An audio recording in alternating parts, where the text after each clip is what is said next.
యమజా, నువ్వైతే ఈజీగా మారిపోయావు. కానీ అలా మారడం నా వల్ల కాదు. ఈ కూరగాయలు కొయ్యడం కన్నా కిడ్నాప్లు చేయడం చాలా ఈజీ. నువ్వెప్పటికీ మంచి జీవితాన్ని కోరుకోవా? కిడ్నాపులు చేయడం, మోసం చేయడం కంటే మన కాళ్ళ మీద మనం నిలబడ్డాం హ్యాపీ కదా. హ్యాపీనా గీపీనా? చేతగాని పనికి పోతే చేయి కాలుతుందంట.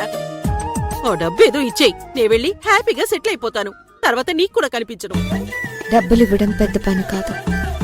ఆ డబ్బులిచ్చాక కూడా నువ్వు మారవు. మళ్ళీ మొదటికొచ్చి కిడ్నాప్లు అవి ఇవి చేస్తూ ఉంటావు. అయితే ఏంటంటావు?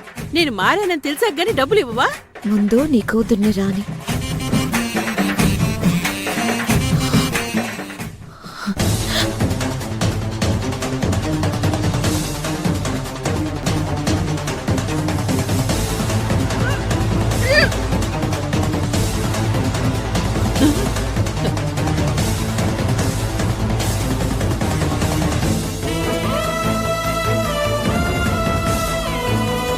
సారీ యమజా, నా వంటలు చెత్తగా ఉంటాయని తెలుసు గాని మరీ ఇంత చెత్తగా ఉంటాయని నాకు తెలీదు.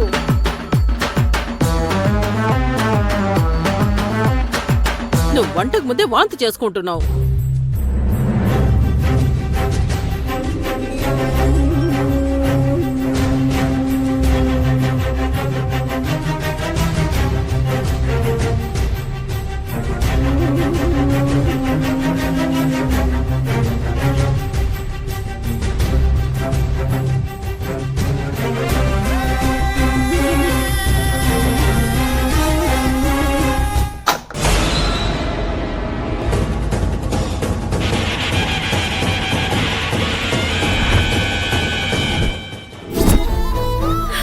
అమ్మా, నువ్వు కంగారు పడకు.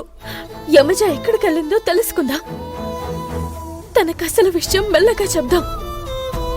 అది కాదు కావేరి, తను నా బిడ్డ అని తెలిసినప్పటి నుంచి తనని ఎప్పుడెప్పుడు చూస్తానా అనిపిస్తుంది.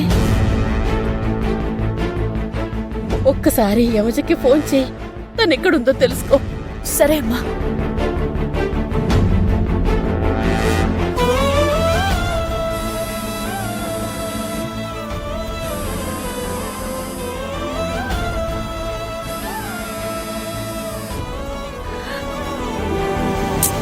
అమ్మా, ఫోన్ లిఫ్ట్ చేయడం లేదు.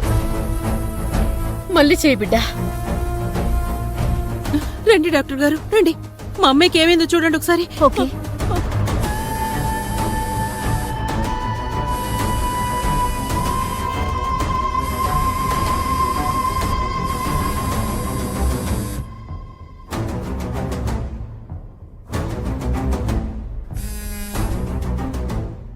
అమ్మా, యమజ మన మీద కోపంతో ఫోన్ లిఫ్ట్ చేయడం లేదు.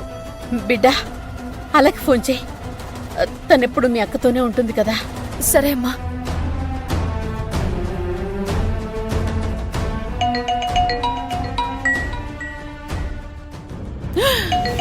కావేరేంటి ఫోన్ చేస్తుంది?